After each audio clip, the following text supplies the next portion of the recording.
তো আমাদের রাজনীতির ভিত্তিটাই কিন্তু হচ্ছে জনগণের সেই ম্যান্ডেট।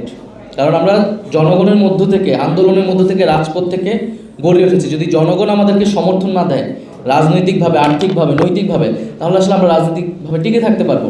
বাংলাদেশের রাজনৈতিক সংস্কৃতির যে পেশি শক্তির ব্যবহার, যে চাঁদাবাজি, টেন্ডারবাজি, এই সব কিছুই কিন্তু মূল জায়গাটা হচ্ছে অর্থ।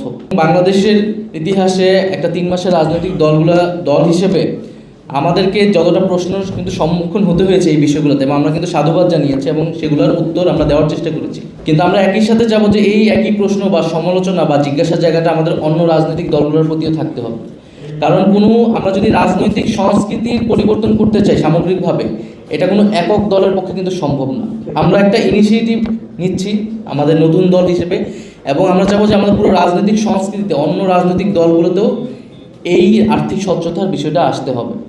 যদি সকলেই আমরা সেই প্র্যাকটিসটা নিয়ে আসতে পারি, তাহলে বাংলাদেশের রাজনৈতিক সংস্কৃতিতে একটা গুণগত পরিবর্তন হবে। কারণ বাংলাদেশের রাজনৈতিক সংস্কৃতির যে পেশি শক্তির ব্যবহার, যে চাঁদাবাজি, টেন্ডারবাজি, এই সব কিছুই কিন্তু মূল জায়গাটা হচ্ছে অর্থ।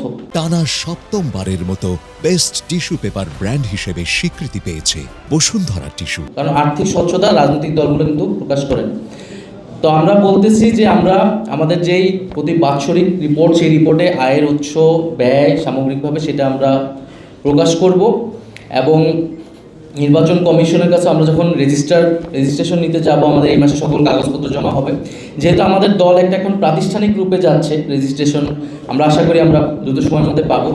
তাই আমরা আর্থিক যে ব্যবস্থাপনাটা, সেটাও আমরা সম্পূর্ণ একটা প্রাতিষ্ঠানিক ব্যবস্থাপনার উপর দাঁড়ানো করাতে চাচ্ছি, এবং নির্বাচন কমিশনে আমরা আমাদের সকল হিসাব প্রদান করব। তো আমাদের রাজনীতির ভিত্তিটাই কিন্তু হচ্ছে জনগণের সেই ম্যান্ডেট।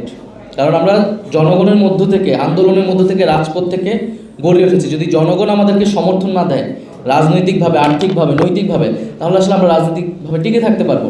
ফলে আমাদের মূল উদ্দেশ্যটা হচ্ছে সেই জনগণের সমর্থনটা নেওয়া।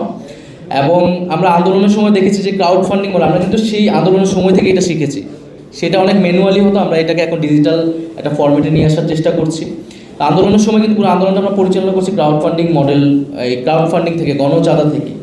তো এই ট্রেডিশনালি আমরা সেটাও হয়তো গণচাঁদা, সেটাও আমাদের অব্যাহত থাকবে। আর ডিজিটাল যে সিস্টেমটা, সেটা আমরা দেশ এবং দেশের বাইরে থেকে আমরা সে একটা ফান্ডিং পাবো। আরেকটি বিষয় হচ্ছে সবার কাছে আহ্বান থাকবে, যারা আমাদেরকে সমর্থন করতে চান, যারা আমাদেরকে সহযোগিতা করতে চান, কেউ কোনো ব্যক্তিগত কাউকে টাকা বা অর্থ সহায়তা দিবেন না।